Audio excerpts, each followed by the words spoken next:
But here, on the very rim of known space, justice is a long way away. Hello, my friends, and welcome to the Space Game Junkie Podcast. I, as always, am your co-host, Brian, and joining me, as always, is your co-host, Spaz. Of the House Pancakes. God damn it. I did not see that coming at all. Shit. Sorry. Brian, you're playing Mega Fortress on Twitch, I think. What? No, I'm not.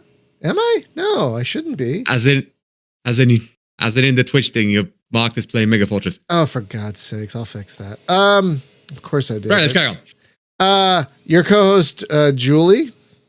Hey, how you doing? Your co-host, Thorsten. From Clan Armstrong. What? What was that?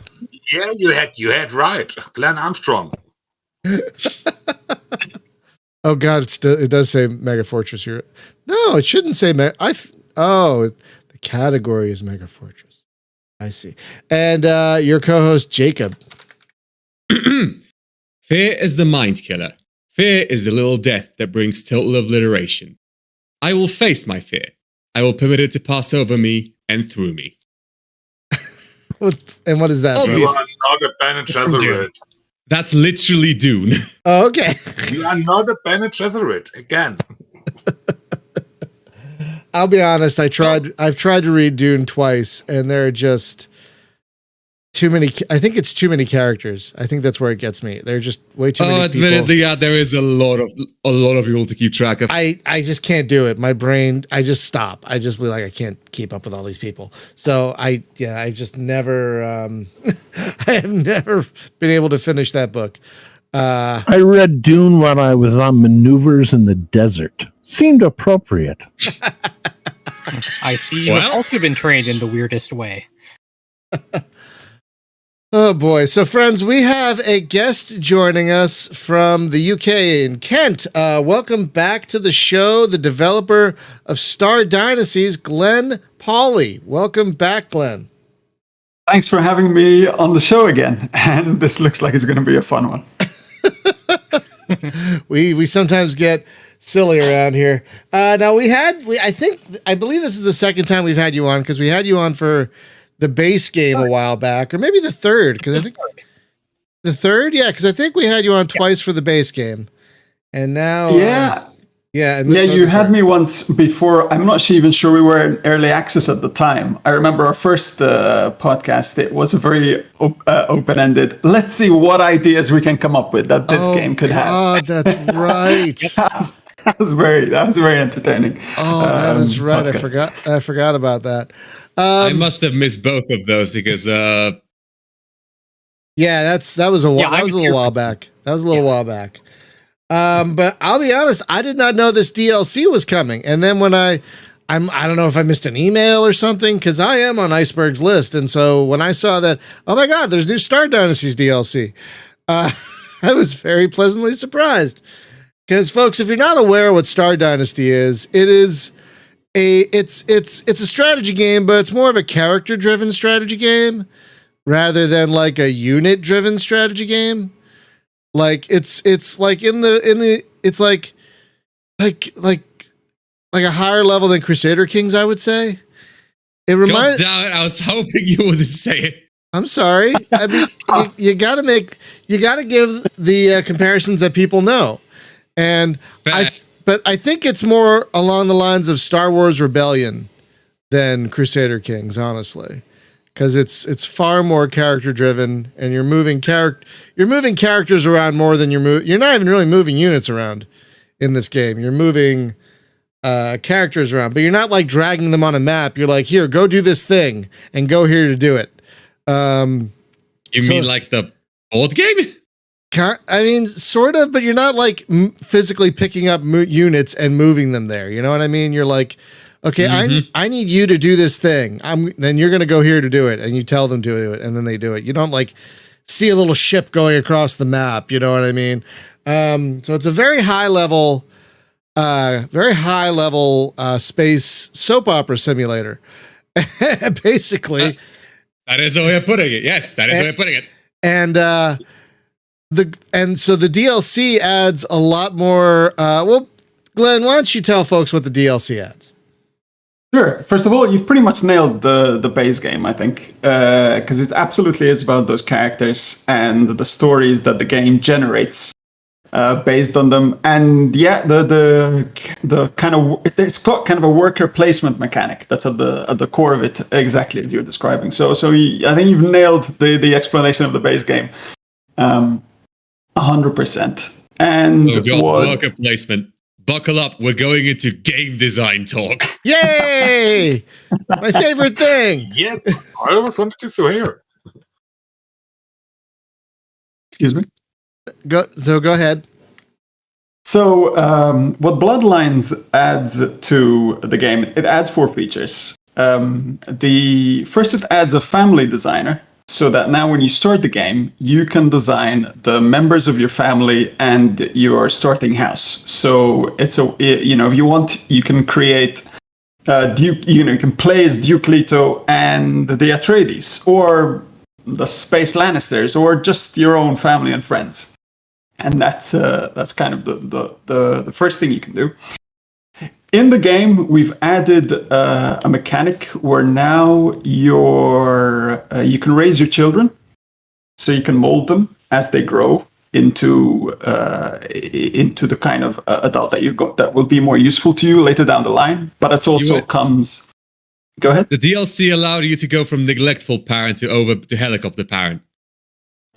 Yes, you pretty much could be a helicopter parent, because the game will generate events when you are being the personal guardian of a child that allows you to really, improve them or screw them up if that's what you wish. But you can also use them as a kind of political pawns, because you can send them away to other rulers, or other rulers can send a guardian to you. And it's a way of making sure a ruler is going to be pretty loyal, because you've got their kid, over on your system, or vice versa. If you send a kid away, they know you're going to be, you trust them, and so they they're know going to be a lot friendlier. You can and will hold the kid hostage if they mess something up.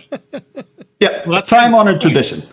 That's kind of the point. It was a tradition in the Sengoku period of Japan, that they would send a child to another ruler as a hostage. They would trade hostages basically to maintain their alliances, because, well, if you broke the alliance, your family member would die.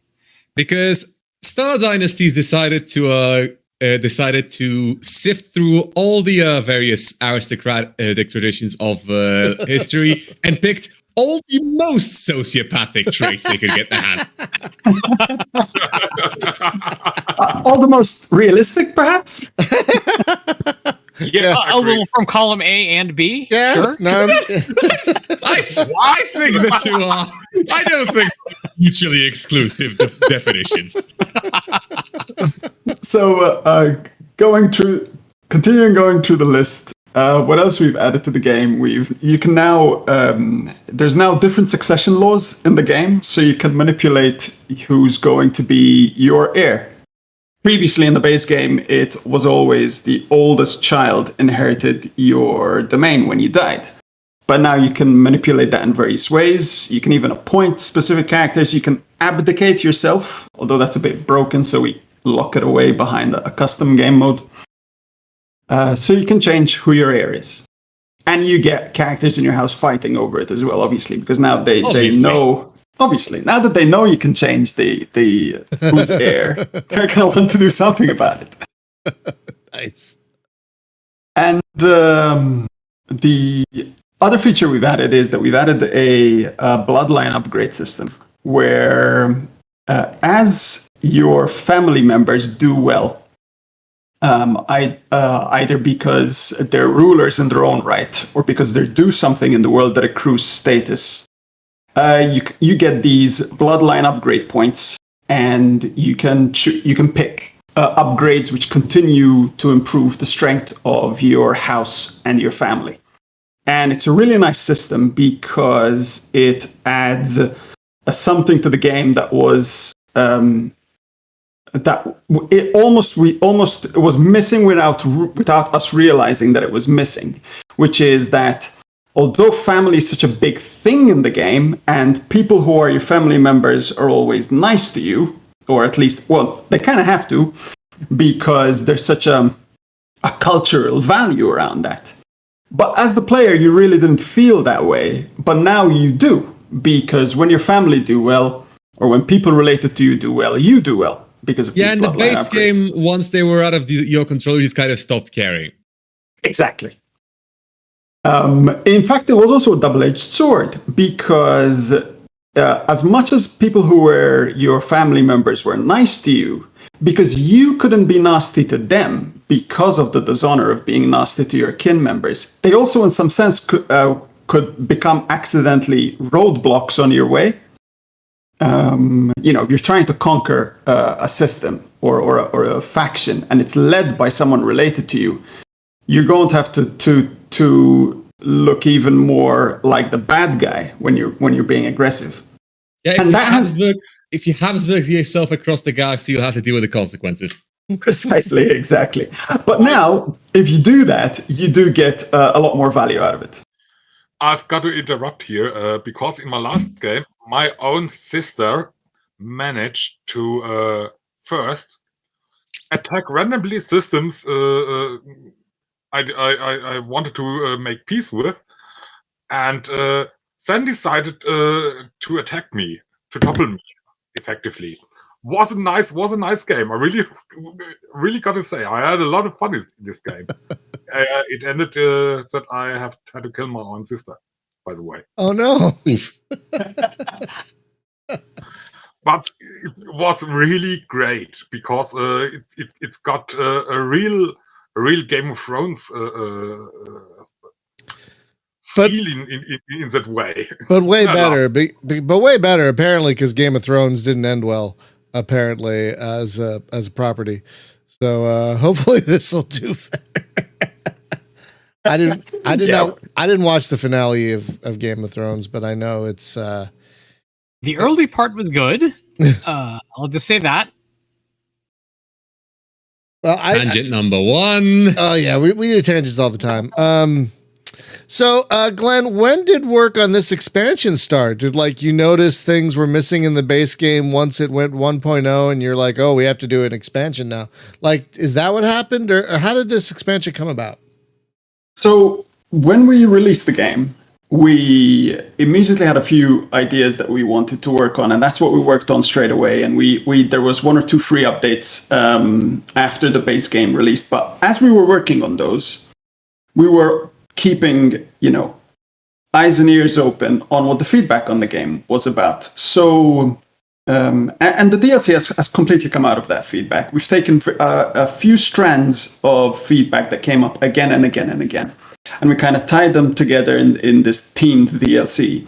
And the first obvious strand was that the game is at its best when it focuses on the stories that involve the characters that are nearest and dearest to you, whether that's and mostly your family, but also the kind of the key rulers in your political arena. So that was the first strand. But the other strands were features that were requested again and again. Like the family designer is no surprise. Players wanted more customization options when they're creating a character, and to also put their own family and friends into the game. And the same can be said for everything else that we added. So it wasn't very hard to figure out where I needed to go next, because it was just a case of listening to the user feedback. And you can tell that this expansion adds so much to the game. It fleshes out areas I didn't even realize needed fleshing out. But it really makes the game feel that much more it didn't feel incomplete when it was launched, but it feels like a much more complete product now with this DLC, to be perfectly honest. I mean, the Bloodlines thing is great. I love the family designer a lot. So it's all great stuff. What would you say was the most challenging thing to implement in this in this expansion? I think there were a few design issues that we kind of threw our heads against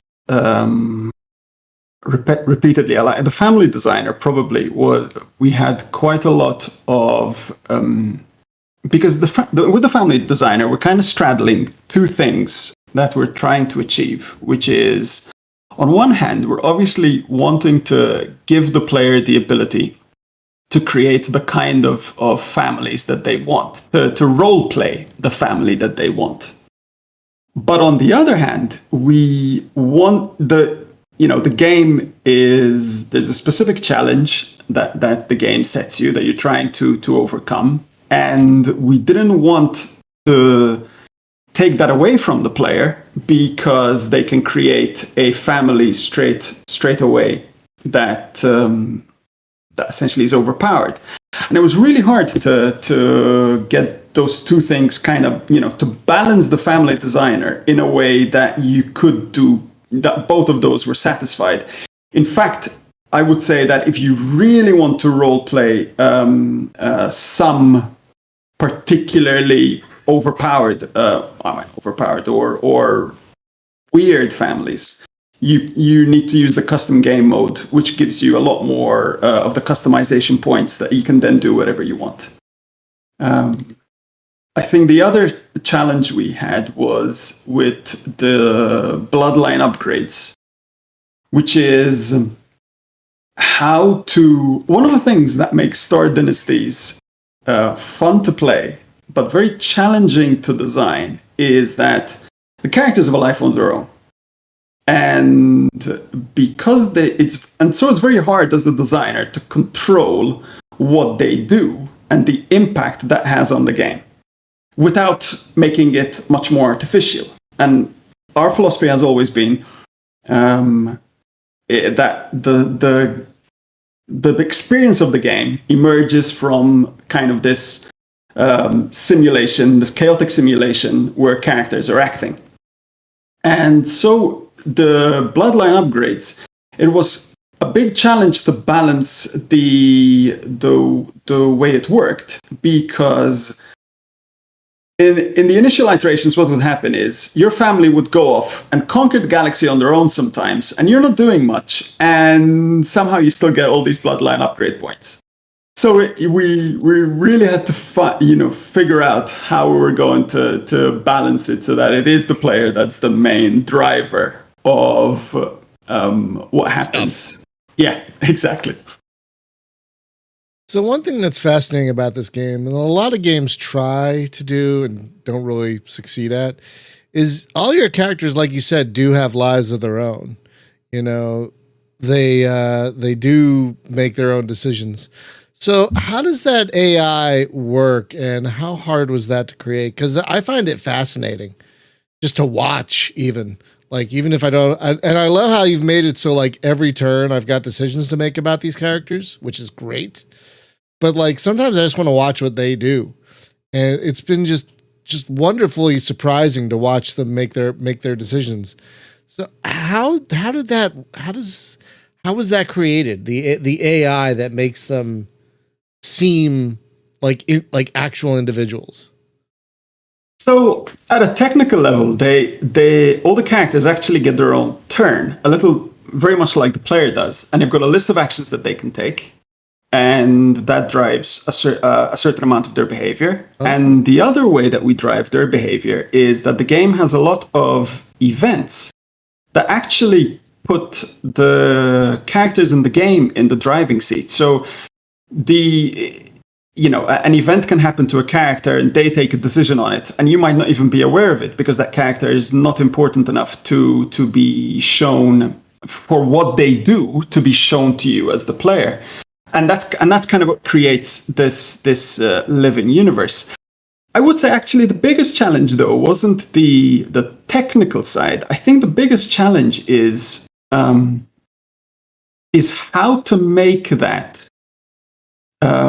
not overwhelming or opaque to the player. So like one of the repeated challenges that we've had, and I would love to say that we solved it, but the truth is it's still something that we try to improve all the time, is that sometimes a string of events will happen, or the AI will do something, and it's got its reasons for it, but those aren't visible to the player. And the player will go, oh, why has this character done this? And it's not always possible for the player to unravel why the character did that from the data that they have available. And some players roll with that because that's what life is like. It can be complex and it can be confusing. But some players go, but I want to know why. Otherwise, it's not satisfying. So that I think has been the biggest challenge, is not just how to make these characters act, but how to keep them all acting in a way that is kind of believable and is internally consistent. Yeah, exactly. But I guess what I'm trying to say is it's not just about being really internally consistent. It's also about how to not contradict the player's sense of what is internally consistent. Does that make any sense? It does. I mean, absolutely. But it also makes sense that you're at such a level, you're not going to know every little detail about every little thing. Characters way beneath you, what they're doing, which to me makes sense. Like when I saw that, character is doing something with an unknown character, I'm like, okay, sure. I mean, I don't know that other character. That's kind of interesting, but I think you're getting it. You're doing well because like there was never a point where it was like, but why though? You know, like I was watching these characters do these things and I'm like, okay, I guess it makes sense to them. But you're basically saying that the characters basically play the same game as the player does. They have decisions to make, and they make the decision. They have actions they can take, and then they decide which are the best actions they can take for them. Basically, yeah. There's a few actions that is only restricted to the player, like talking about the DLC, the Bloodline upgrade system is a case in point. That is a system that we've added only for the player. But in terms of ruling your faction, for example, and the worker placement mechanic that we've talked about, that is something that is accessible to the other characters and the other rulers of the world. See, I think that's why this game is successful, because you're putting the other characters in basically in a lot of the same situations the player is in, and making them make decisions. And I've been having a great time watching the other characters make decisions and then having to make decisions based on the decisions they've made. It's so great. It's such a great story generator, this game. I just wanted to say about the expansion, and I'll be honest, and usually space opera isn't, or soap operas aren't my thing. Usually when I see a soap opera, I say, well, it better have a vampire in it, like Dark Shadows. And when I first started to play this game, I said, but I don't want to play this family. And one of the things that Torsten and I talked about off microphone in our little gaming session is that sometimes you need somebody to put onto a feature of the game. And Chris, who was on our last show, always faults me for saying, well, did you watch the instruction video? And I say, but it didn't come with one. He said, did you Google it? And I said, oh, yeah. And I found out, and I said, okay, start a new game. And I said, I can make my own family. Wow, this is great. And now I can go nuts. I said, oh, that really just changes the whole game for me. So thanks so much. You're welcome. Yeah, when the game loads, it throws you right into a tutorial with a pre-existing family. And we want players to go through that tutorial process because the game's quite complex. And when through the EA period and the betas before that as well, that was probably the biggest problem we had at the time, which is how do we bring people along the journey of kind of figuring out how to play the game. And having a tutorial where we lead you through a few years in the life of a pre-existing leader turned out to be the best way to do it. So yeah, you will, if you fire up the game with Bloodlines for the first time, you'll sidestep the family designer, but it is there if you just restart the game. See, the old me wishes the new me had come back and slapped the old me in the forehead and say, "Start a new game, imbecile. Don't just continue the old one." And because when I first started playing this game and it said, "This is you," and I said, "I don't want to be a cisgendered Caucasian male Duke." And I said, "I've gone to great lengths not to be one." And God bless him, Luke, who I know is listening to the game, he said, "I didn't know you gave up a dukedom." And I said, "Well, God bless you for saying so." And then I went to the character creator, and I said, the first thing I said to myself is something that we're going to talk about in a future show. And I said, "Oh my God, look at the options. Represent. I can be anybody. Male, female, straight, bi. Oh, right." And that's why I said, "Wait, let me go back and start a new game." So thank you so much. Wow. All right. You're welcome. Good.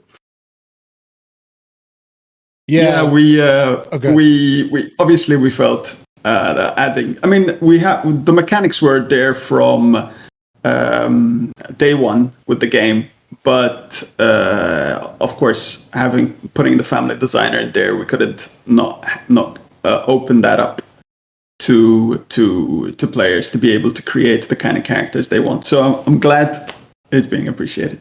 It's also nice that there's the option for idiots like me who just press random on the family generator 6 times and go, "All right, let's see what the game has for me." I do love the random option. I mean, I was saying before the stream, if you watch the video, friends, you'll see that I spend almost 10 minutes designing my character and my family. I could have spent the whole video doing that. So I had a lot of fun tweaking things, but I do love that there's a random button as well. All right, half my family are morons, the other half are alcoholic nymphomaniacs. Let's go. Just like real life. Yeah, well, what I appreciate is I can say, "Hey, I can put my sinister real life grandfather in this game. All right, go nuts. Yeah. Let's see how he wreaks havoc on the universe." Yeah, I just played with the balanced family it gave me for the video, but I'm definitely going to put my actual wife and her family in there just to see how that goes. I designed the game, and that was the first thing I did as well when I had it up and running. Through my own family and see what that's like. Did the inevitable happen, and your character immediately went off and wanted to cheat on her? Because for some reason that happens to every character I start playing. Immediately, first thing they want to do is betray their spouse for some reason. The RNG blood for the Bloodlines direction. I understand that. I understand they're freaking sociopathic aristocrats, but does every single one have to be an adulterer? Well, hey, if your sister-in-law is hot, Alcoholic. I mean, it's like 5 for 5. One of the first things they did. Well, if I put my grandfather in this game, there is no doubt by the end of the game, he will either end up ruling the universe or raise the whole thing to the ground. Or end up assassinated, depending on yes, or end up assassinated. There's a lot of options. There's a lot of outcomes. There's a ton of options, which is so great. I mean, how do you, so many options could just cause all these different branches of the way things could go. How do you have the game keep all that straight? Because I would imagine it could get pretty chaotic.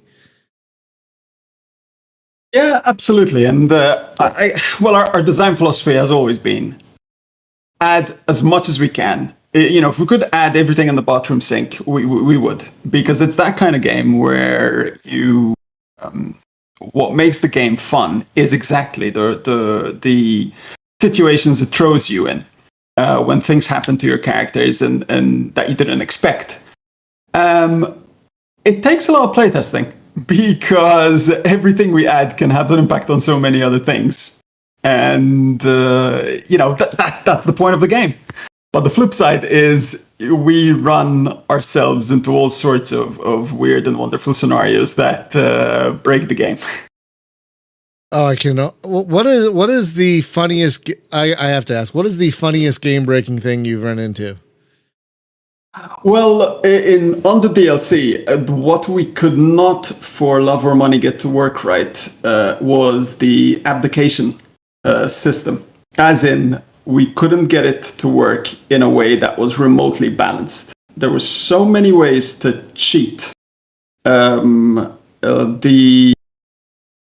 prime way was probably that we figured out in an earlier iteration, before we closed a few loopholes, that you could start the game as the vassal of an archon that you set in the family designer as your family member. Because through the family designer, you can also say, I'm actually related to an archon somewhere in the world, for example.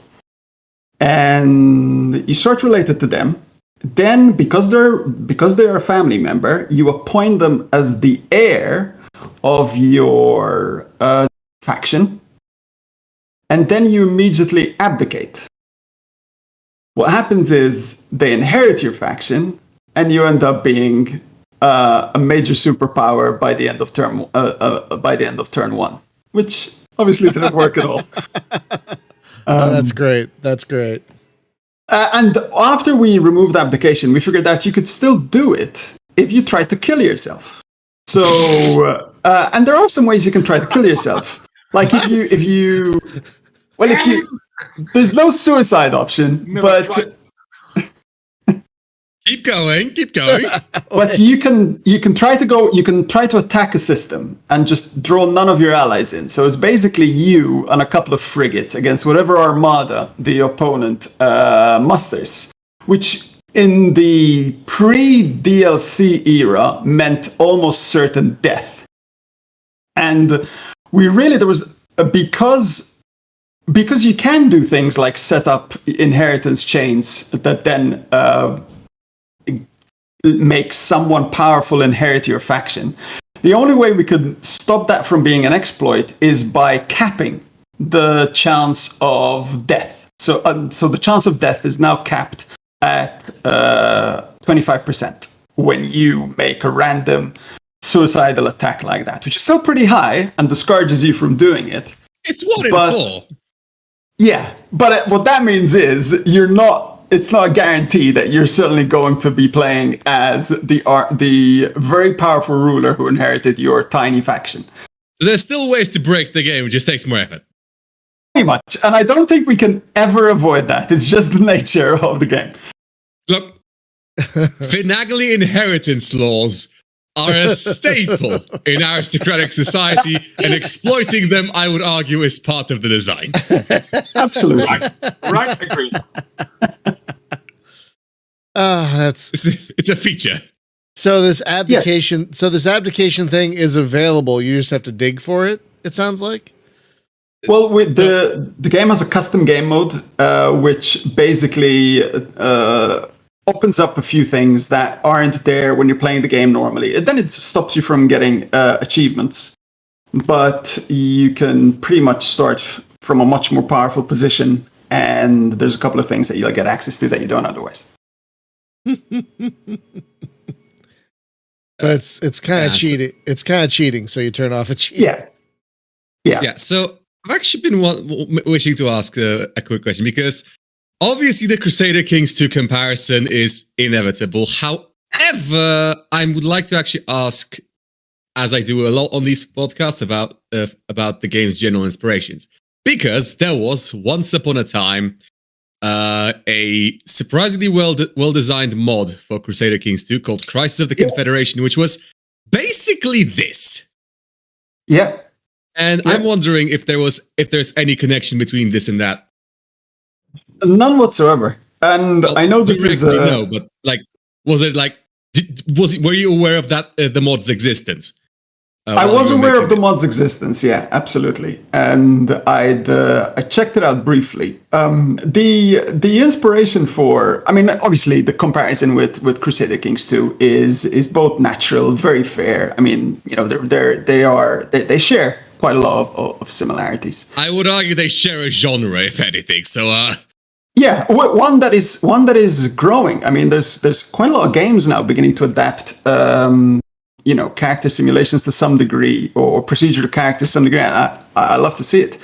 But ironically, my original inspiration was, I was still am a big 4X player, and what I was, you know, when I started working on Star Dynasties, I was thinking, what, you know, I'd like to play. I mean, ultimately it ended up being nothing like this, but what I originally started from was, I was thinking, I'd like a 4X game that was more about you being a character than about you being an impersonal god.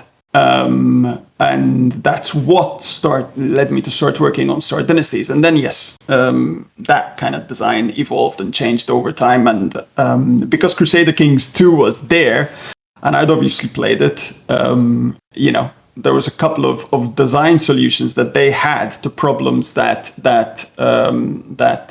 I found. It was very interesting working on Star Dynasties back before anyone else was really trying procedurally generated character simulations, except Crusader Kings 2, because I would run into a problem with the way I was building something in Star Dynasties, and I would spend weeks trying all sorts of different ways to solve the problem, and then eventually I would come up with a solution, and I would be like, God damn it, this is how Crusader Kings does it. No, there's got to be some other way. And but sometimes, you know, that was the best way to solve the problem.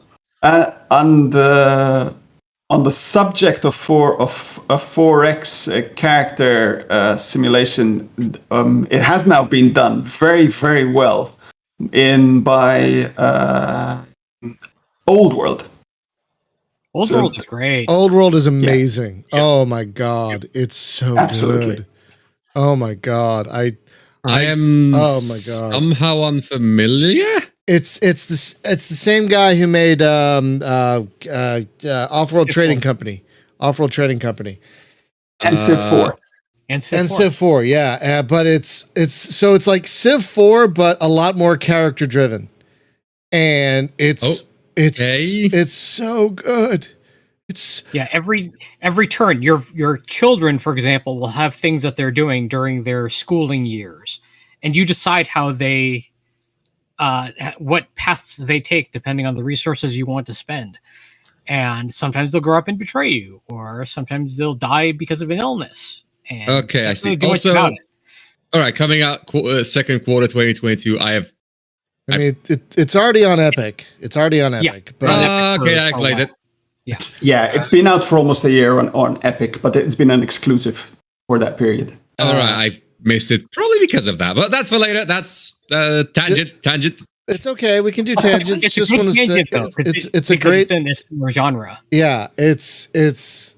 I'm glad you brought up Old World because I was going to bring it up because that game is.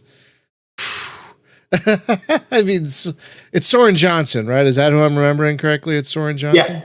My God, that guy. I love that guy. But yeah, it's good. One thing. Oh, go ahead. One thing I was wondering about is, have you ever taken a look at Mike Singleton's Star-Lord?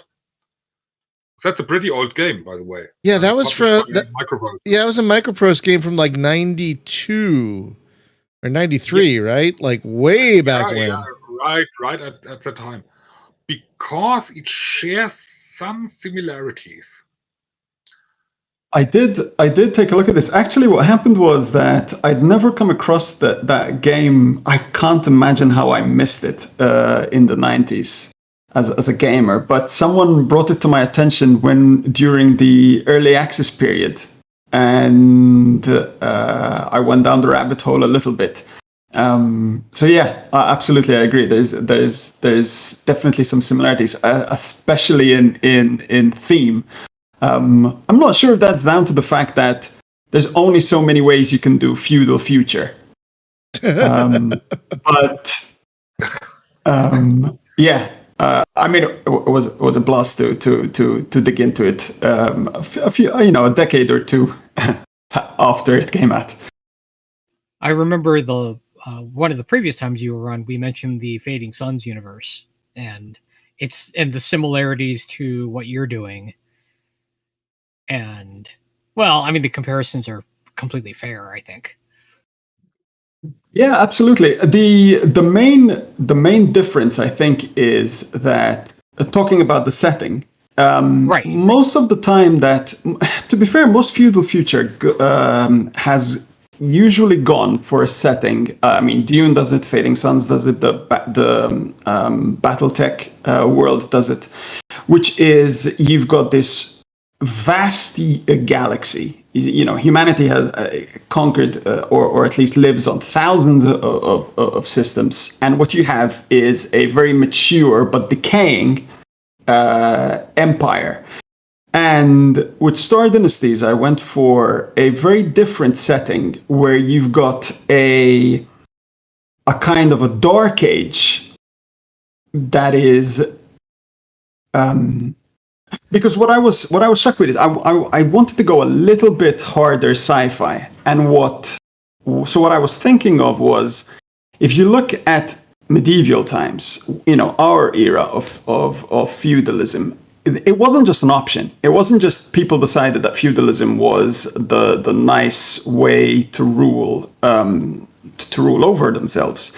There were some absolutely necessary economic and technological requirements for that period to have been feudal, and if they weren't there, we wouldn't have been in a feudal society.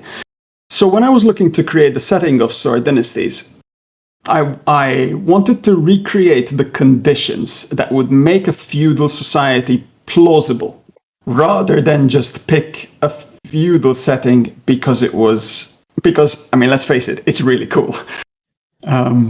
So in Star Dynasties, this is a post-collapse era where essentially humanity has all but failed, and people are just trying to survive in colonies that they don't even know how to build or even barely repair anymore. There's been a technological regression, there's been an economic regression, there's been a political regression, and that's why we have feudalism.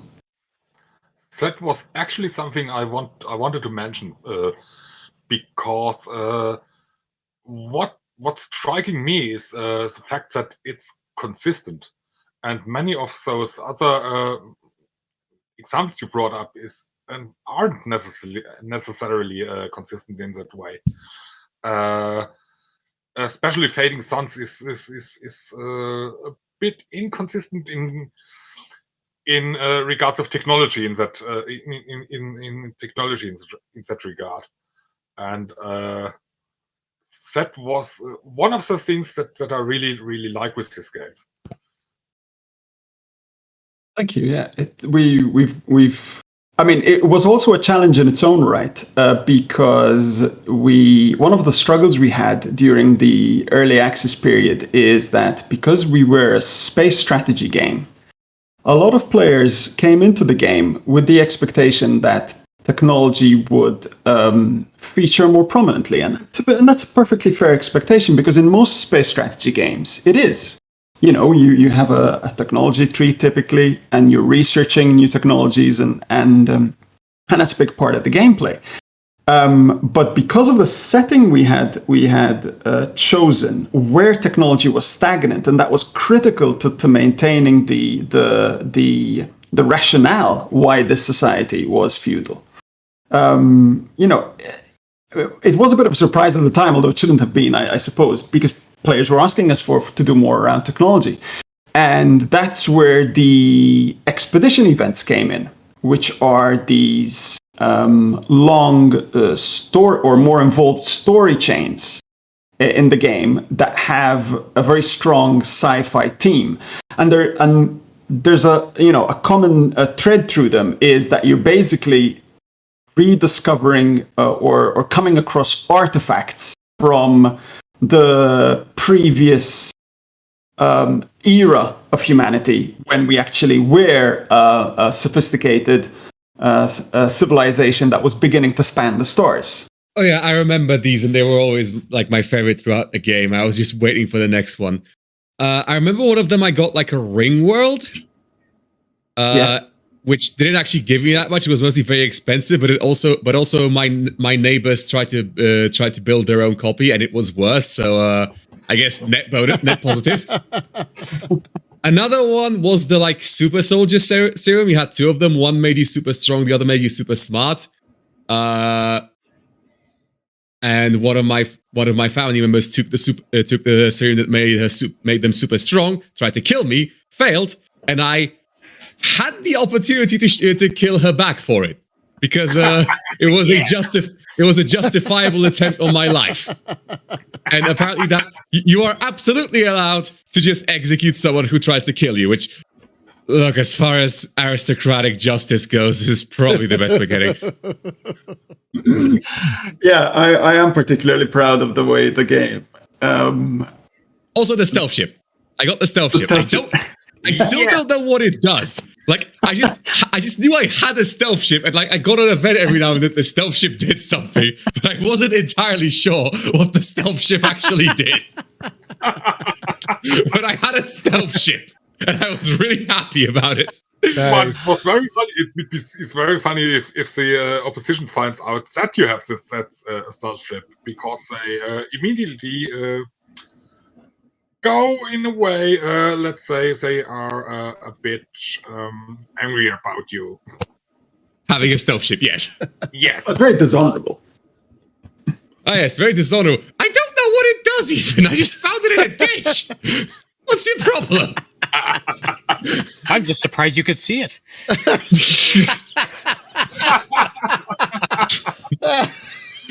Oh god, it's like that freaking... I had to go there. It's like that Yugoslavian poster when they shot down the F-117. I'm sorry, we didn't know it was invisible.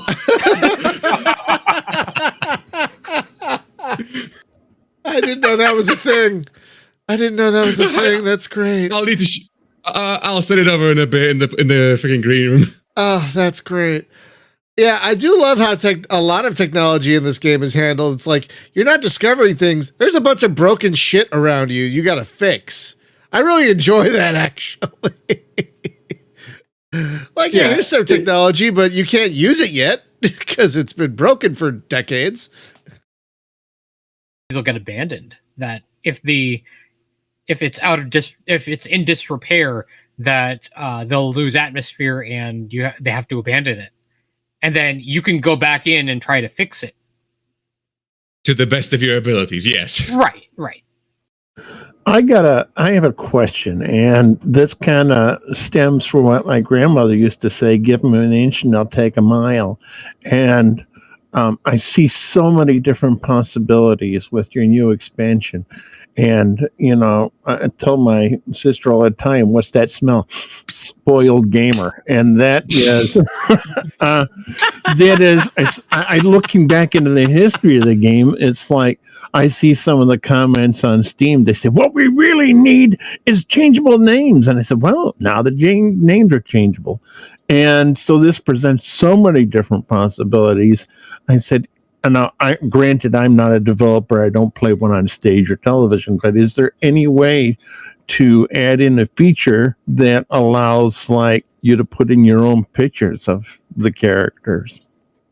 And also my other comment is, this is just a personal thing, a very noobish comment, but I looked forever for the button to call someone into battle. And I looked on an old instructional video, and when you clicked on it, it actually said the word call, and it doesn't anymore. And I was cursing and swearing until I watched somebody play through the tutorial and said, that's where the call button is.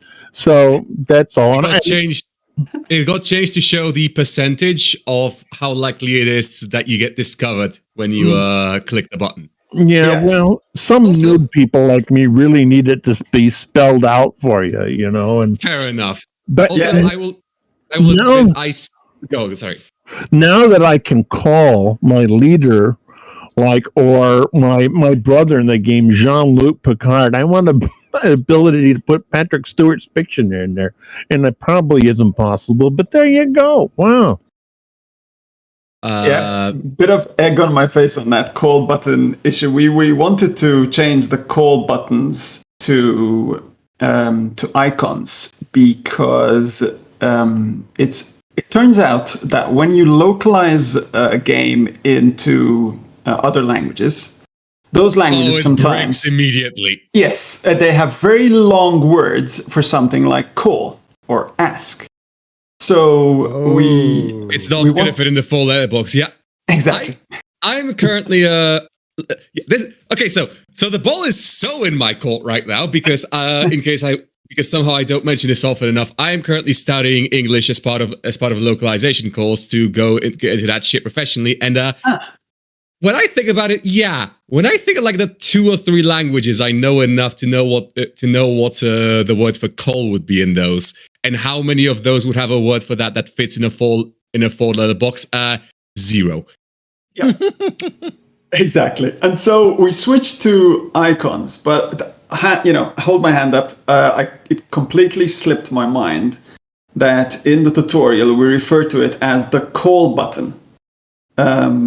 So yeah, that would be very confusing to someone who's going through the tutorial. And to be honest, it's even more ironic because a lot of people got stuck in that bit in the tutorial because because it wasn't obvious, even when it did say call, where it was. Because at that part of the tutorial, you get a bunch of widgets appearing on the map, and you get a lot of UI all at once.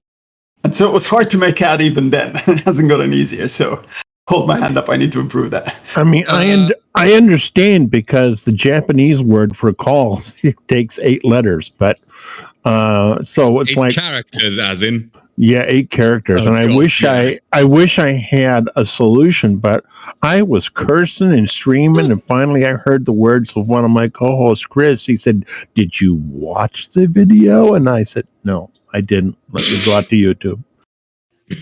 So let me throw this out there then. In the tutorial text, if it's possible to put the icon in there, following that word, that will probably help with the memorizing the iconography for newer players. Yeah. There's like a telephone, because a telephone is still a relatively universal sign of calling someone. Exactly. Hopefully. And good iconography can absolutely help decrease the load required for localization, especially if you're on a tight space budget.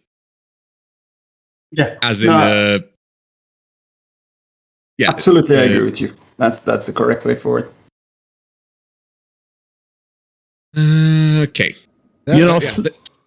Good. Something nobody has asked about, and I noticed that nobody seems to ask about when we have guests, is nobody asks about, and this has probably been covered on another show before I started here, but I've yet to hear anybody talk about Poly Games, and you talk about we and who is we, and did you just wake up one morning and say, hey, I know, space game, and it's like, what brought you into all this, and who is the we in Poly Games? Julie, we don't care about the people, we just care about the games. So, hey, I care about the dev. I care too. That was that was good stuff. That was very good stuff. Okay, here's why. I'm sorry, I couldn't resist. I'm sorry. No, of course we care about the people. We should ask that question more often. I am proud of you. I am proud of you, Brian, for that one. Here's why I care about the developers, because of course we care about the developers. I got a friend who's a senior producer in the game, and on our show he got himself in trouble when he said I wouldn't work for Satan when he was talking about EA, and I said and he got himself in a boatload of trouble for that. But I said, I appreciate the indie developers, especially when they say so. I want to know about you. No, that's fair. No, we love the developers. Of course we do. So, Glenn, please give us your story. Well, man, fair enough. Well, I basically started Star Dynasties several years ago on my lonesome, and I'm a software developer, and I've always been the only software developer on the project. But for the last couple of years, I've had a couple of writers that have helped me out, and writers / designers. One would be James Patton, who wrote a game called Spin Mortality. I don't know if you guys ever came across that. Yeah, it's a very clever cyberpunk game where you are the CEO of an evil corporation. I think that's great. Yeah. Yeah, Daniel Rosas, who's helped me with a lot of the design issues that the game has had as it's maturing, and Nick Hills, who's also a great writer. So I've had some help there, and together we've taken I definitely wouldn't have managed to make it on my own. There's also a couple of great artists that I've managed to use their work on. So I mean that's the life of an indie dev. There's a lot of collaboration that goes on between people that move from one project to another. It's an interesting life. I've said before, I don't envy any indie game developer in this day and age, because as a player, it's an amazing time to be a gamer. It is one of probably the best times to be a gamer. Is like, I like in the 90s as like the first golden age of gaming, and I think we're like in another right now, because of all the wonderful games we're seeing. You know what I mean? But as a developer, trying to get visibility on your game with when on any given day 80 or 90 games are coming out on Steam. Yeah. For example. It is. Yeah, it's a hard industry.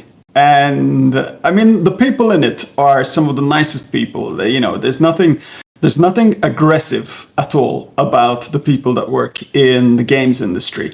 But because there are so many games and so many people that want to make games, it does mean that making games commercially, because you could just be a hobbyist, and there are many great indie developers that are hobbyists. They do it on the side, and they make some great games, and they enjoy doing it that way.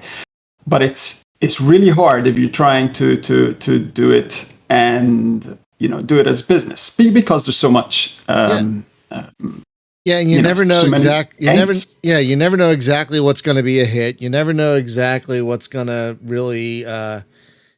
Take off. Like, it seems almost random anymore, as to what takes off and what doesn't. But I just envy anyone who has the chutzpah, if I can use that word, to be a indie game dev, because I couldn't do it. I could not do it at all. So what I also appreciate about indie game devs, and it's also probably the worst part about dealing with it, and along with signs what Brian just said, is you have some spoiled gamer like me that says, hey, I want to make my character look like Annie Wershing. And, the poor indie game developer's already put a second mortgage on the house, and says to him or herself, yeah, sure, let me put a third mortgage on the house. Not a problem, and I don't think a lot of people who are players appreciate what an indie game developer has to go through, especially expense-wise, to get their game out.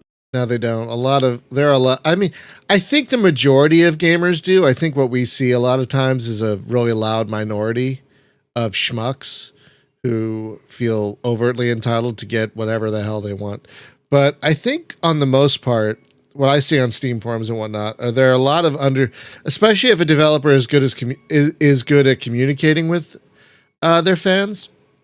A lot of fans are very understanding about delays and we can't do that, and let's fix that. A lot of people are very understanding.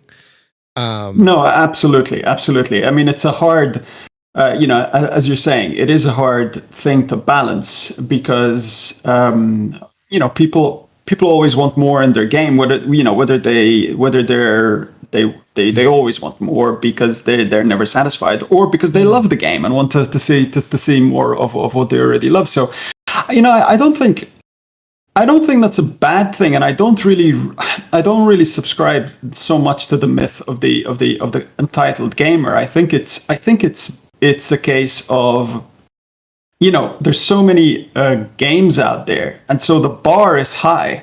The bar isn't high because people are entitled. The bar is high because there are so many great games out there. And, you don't have a right to say, well, I worked really hard on this, and therefore, you should play it. That doesn't make any sense.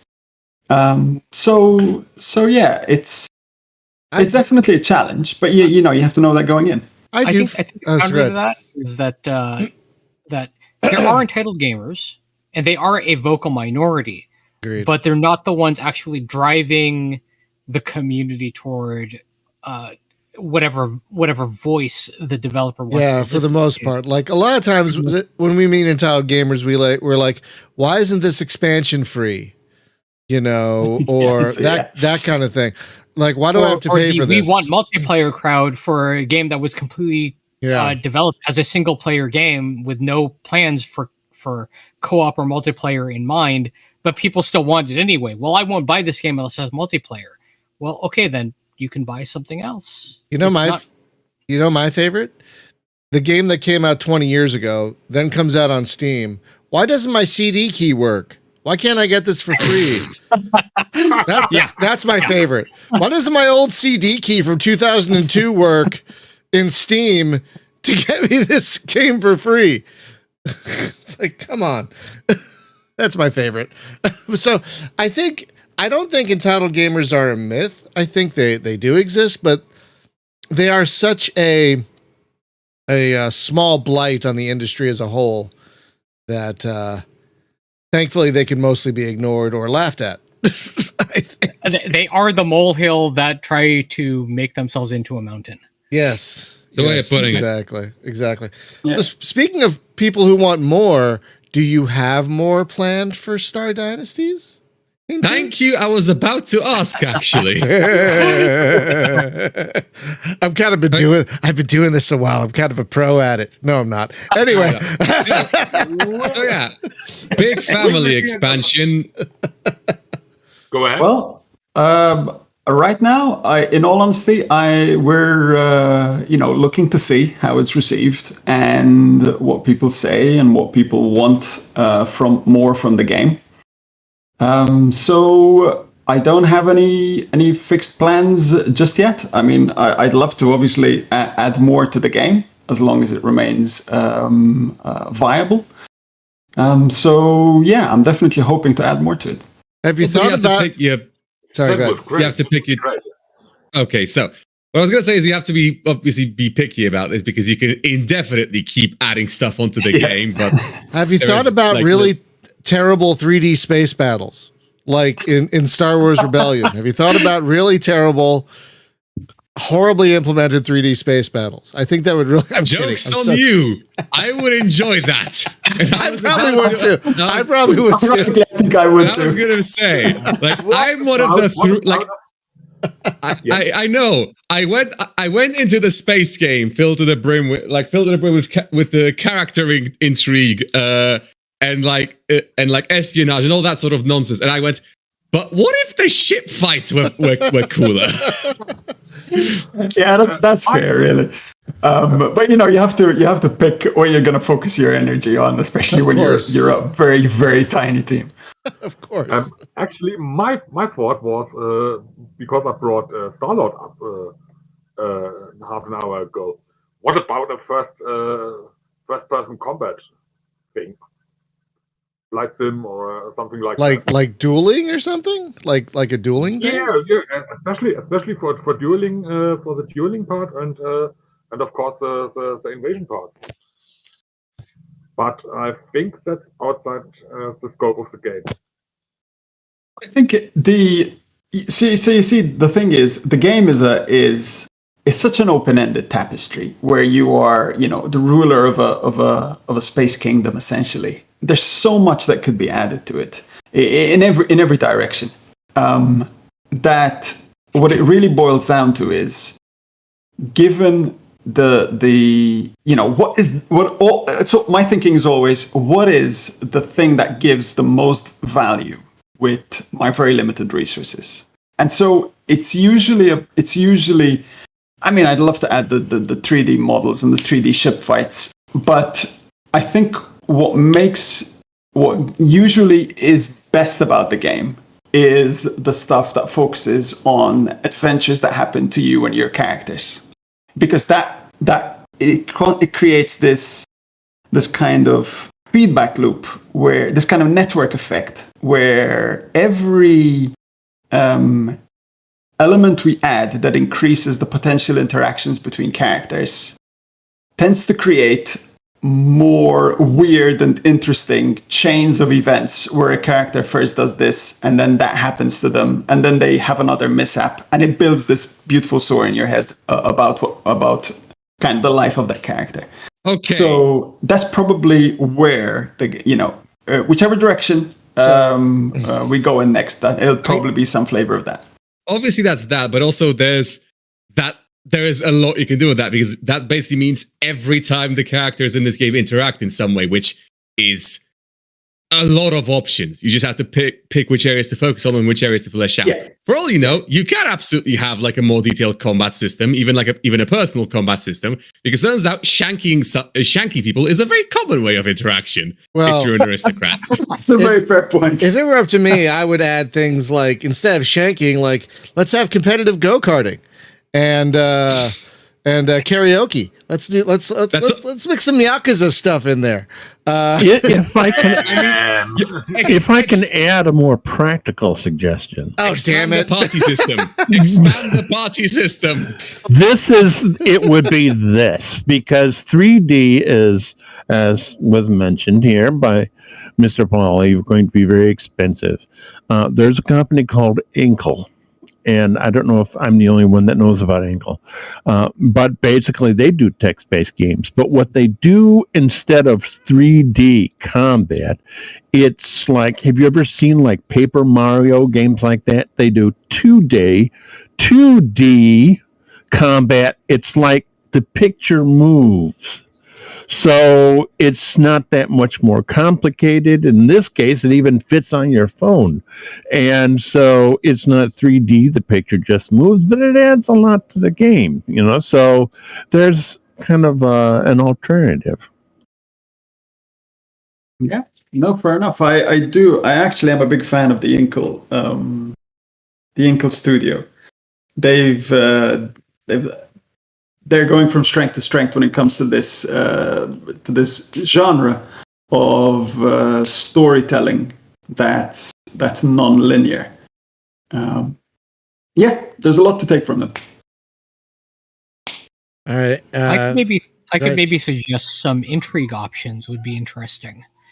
For example, you want to spread a rumor. You want to give specific members of your family a specific version of this rumor, but the one you want to deceive, you give a different version of the rumor. And you see whether or not that person who you distrust will spread that rumor. That sort of thing, where there's more deception going on, where it's playing a little bit more into the intrigue game, and developing the secrets side of the equation a little bit more. I do agree. If there is one expansion, I would say, I would make, if I somehow were in the unfortunate position of being in your shoes, I would double down on like an espionage expansion and on the like soft power and social manipulation. Like triple down on that. Go extra hard on it. That'd be great. I think you might be onto something, because one of the free updates we did after the release of the game was specifically that we deepened the espionage side by making Spy Network a lot more interactive than it was before. Now, when you have Spy Network on a system, it will generate, as you discover secrets, you can then use them to extort characters that live on that system. and try to get advantages that way. And that has been really, really popular. People love doing that. People love that scheming side. So yeah, that's definitely one possibility. As I said, right now I'm still in kind of a wait and see mode. Look at the options and see where we go. A dating game seems the obvious choice, says Luke. God damn it, Luke. Well, I was going to tie that back into what was said earlier about the reasons, the internal logic for why certain characters would act the way they do, and it could tie back into that intrigue that maybe they're being blackmailed and you don't know about it. You have to determine that they are actually being blackmailed, and then use that to clear their secrets, to clear that ledger, so to speak. What's the dog think about the game? That's my question. What does the dog? He's unfortunately very vocal about it. He's got a lot of grief. Got a lot of feedback. A lot to say. A lot of feedback. He has a lot to say, and it's very unintelligible. Oh, poor puppy. Little yappy guy. Anything else anyone want to get out before we start wrapping up? It has been over an hour. Yeah, from my side. Go for it. Beyond Star Dynasties, what are your plans for the future? Do you want to stay in the game development, or was it a one shot now?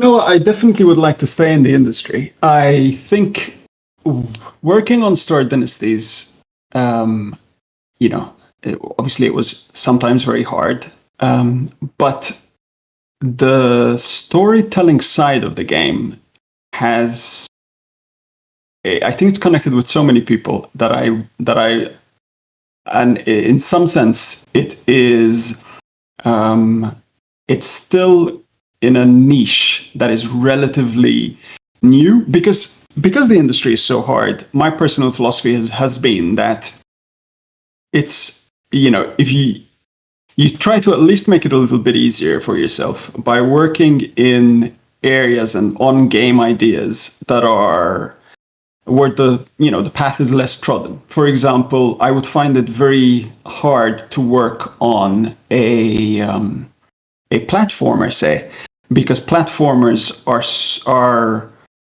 are a game form that is done so frequently that unless you can bring something truly brilliant to the table, you're definitely not going to get the time of day. And I think in this kind of domain where I've worked in Star Dynasties, this kind of storytelling side to games, which we're now seeing in quite a few games, but it's still relatively new.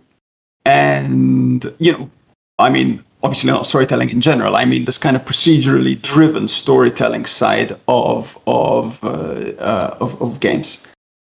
And, I feel like I've learned quite a lot in that domain. So I definitely would like to, I'm definitely planning to stick around in the industry and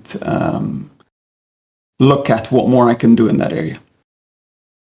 If I could toss out a sequel suggestion of sorts, it would be running a spy network within this universe. Oh, that would be fun. Yeah, it's agreed. Actually some Phantom Domain stuff. Yeah, that'd be great. Instead of being the heir to the whole kit and caboodle, just be the spy master. Ooh. Oh, you're that schmuck who has to keep all the right intrigues out in the open. I dig it a lot. That's a great idea. If I can add one, and I don't know how practical this is, but again, this goes back to a lot of text-based games, and this is, text-based game. And an Inkle does this, and a good example is like, for example, when the story talks about like riding into town, you hear the sounds of the town in the background, and even though the pictures don't move in this case in text-based games, the audio often lends a great deal to it. I'm not talking about just music, but like sound effects, that kind of thing. I think you're perfectly right. I think there's this balance where, I mean, the beauty of text-based games is that it's obviously kind of, if you want to have a dramatic scene with spaceships fighting overhead and our hero, launching from one to the other, and there's a dramatic cutscene, things exploding in the background. It's a lot cheaper to do that in text than it is in full 3D, full motion video. Admittedly. So there's this balance that you need to keep, where like it's easier to tell stories if your production values are relatively low, but as a player, it's obviously a lot more fun to play games where the production values and the medium is as rich as possible.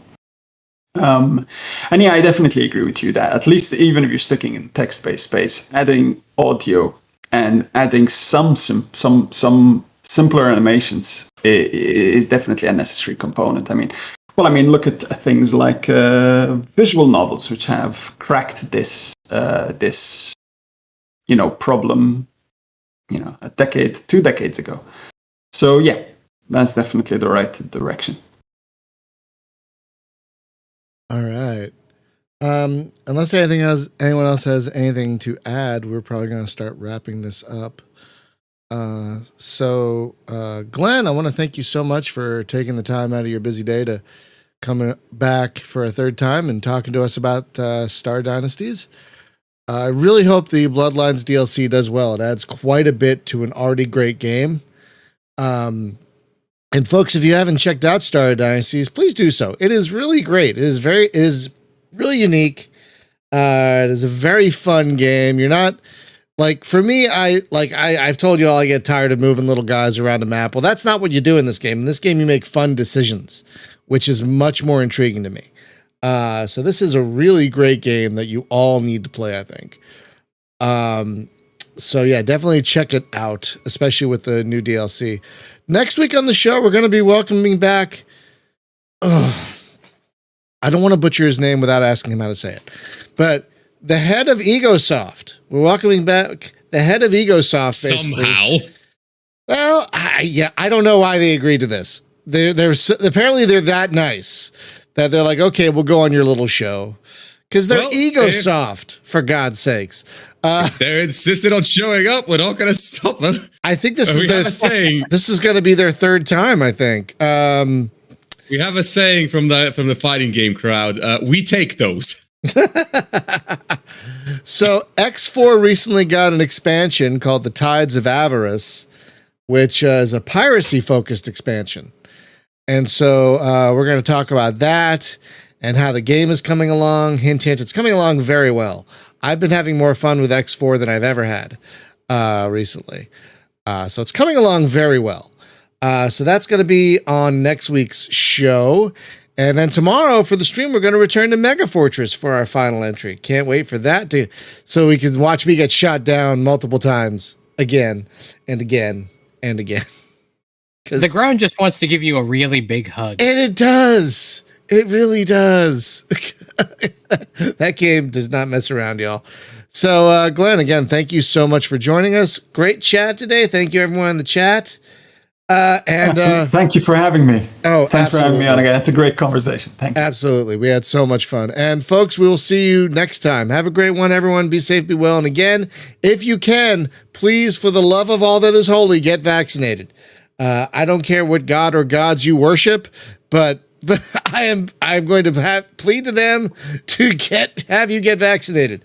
Thank you, everyone. Have a great day. Be well. Bye-bye.